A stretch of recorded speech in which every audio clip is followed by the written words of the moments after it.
আসসালামু আলাইকুম রহমতুল্লাহ। প্রিয় দর্শক, দিনের জন্য ত্যাগ স্বীকার, শারীরিক মানসিক নির্যাতন সহ্য করা এবং মৃত্যু নিশ্চিত জেনেও সামনে এগিয়ে যাওয়া মানুষের সংখ্যা কিন্তু কম নয়। তবে এদের মধ্যে হযরত বেলাল রাদিয়াল্লাহু তাআলা আনহু অন্যতম। কারণ ইসলাম গ্রহণের কারণে তাকে যে কঠিন অগ্নি পরীক্ষার সম্মুখীন হতে হয়েছে তা অন্য কাউকে এমন বিপদের সম্মুখীন হতে হয়নি। প্রাথমিক যুগে অমানবিক নির্যাতন সহ্য করেও এক আল্লাহর প্রতি আনুগত্য প্রদর্শনের মধ্য দিয়ে এক বিরল দৃষ্টান্ত সৃষ্টি করেছেন তিনি। তার মা ছিল মক্কার কালো কৃতদাসীদের একজন।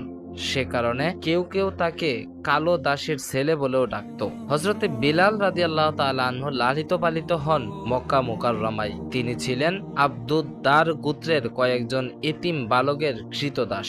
মৃত্যুর আগে তাদের পিতা কাফেরদের নেতা উমাইয়া ইবনে খলফকে তাদের অভিভাবক নিযুক্ত করে যান।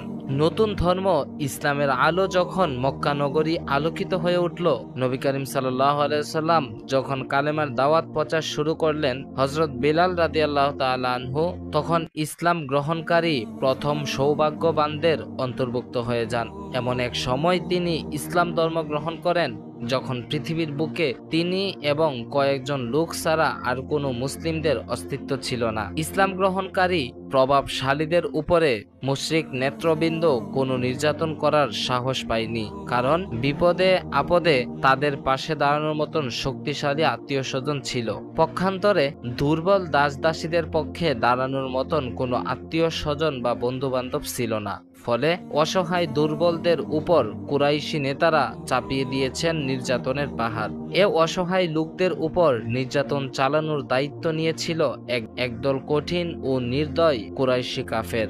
দায়িত্বপ্রাপ্ত ওই পাষাণ হৃদয় কাফেরদের অত্যাচার ছিল চরম অমানবিক। বেলাল রাদিয়াল্লাহু তাআলা আনহুকে নির্যাতন করার দায়িত্ব নিয়েছিলেন উমাইয়া ইবনে খলফ এবং তার পাষাণ হৃদয়ের কিছু সঙ্গী। তারা চাবুকের আঘাতে তাকে রক্তাক্ত করত আর তিনি বলতেন, আল্লাহ এক ও অদ্বিতীয়, অর্থাৎ আহাদ আহাদ। তারা তার বুকের উপর চাপিয়ে দিত বড় বড় পাহাড় আর যন্ত্রণায় ছটফট করতে করতে তিনি বলতেন, আল্লাহ এক ও অদ্বিতীয়। তারা যতই তার কষ্টকে তীব্র করে তুলত, তিনি ততই বলতেন, আল্লাহ এক ও অদ্বিতীয়, অর্থাৎ আহাদ আহাদ। তারা তাকে জোরাজুরি করতে লাগলো উজ্জা দেব দেবীদের নাম নিতে, কিন্তু তিনি অবিরাম শুধু আল্লাহ ও মুহাম্মদ সাল্লাল্লাহু আলাইহি সাল্লামের নামই উচ্চারণ করতেন। তারা বলল, আমরা যেভাবে আমাদের দেব দেবীদের নাম জপি, তুইও সেইভাবে নাম জপ। বেলাল রাদিয়াল্লাহু তাআলা আনহু জবাবে বললেন, ওইগুলো আমি ঠিকমতো উচ্চারণ করতে পারি না। এ কথা শুনেই তারা তাকে আরো বেশি কষ্ট দিত, আরো ভয়ঙ্কর নির্যাতন চালাতো।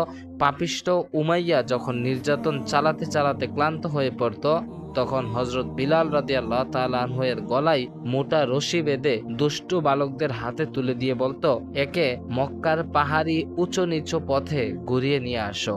আল্লাহ ও রাসূলের প্রতি ঈমান আনার অপরাধে বেলাল রাদিয়াল্লাহু তাআলা আনহুকে যখন এভাবেই গলায় রশি বেঁধে নেওয়া হতো, এই কষ্ট তার কাছে খুব মজাদার লাগতো। তিনি তখন ঈমানের প্রকৃত স্বাদ উপভোগ করতেন আর জান্নাতি সঙ্গীত গাইতেন, আহাদ আহাদ, আল্লাহ এক ও অদ্বিতীয়, তিনিই আমার রব, তিনিই আমার সব। অবিরাম চলতে থাকতো তার মুখের এই সুমধুর সুর। আল্লাহ তাআলা তাকে জান্নাতের উচ্চ মাকাম দান করুক। প্রিয় দর্শক, আসুন হযরত বিলাল রাদিয়াল্লাহু তাআলা আনহুর জন্য আমরা একটু দোয়া করে যাই। সে প্রসঙ্গে সকলেই কমেন্ট বক্সে আমিন লিখে যাবেন। ভিডিওটা কেমন লাগলো অবশ্যই জানিয়ে দিবেন আর অপেক্ষা করুন পরবর্তী ভিডিওর জন্য। তত সময় ভালো থাকুন, সুস্থ থাকুন, পাশে থাকুন সুনাম টিভি এন্টারটেইনমেন্ট।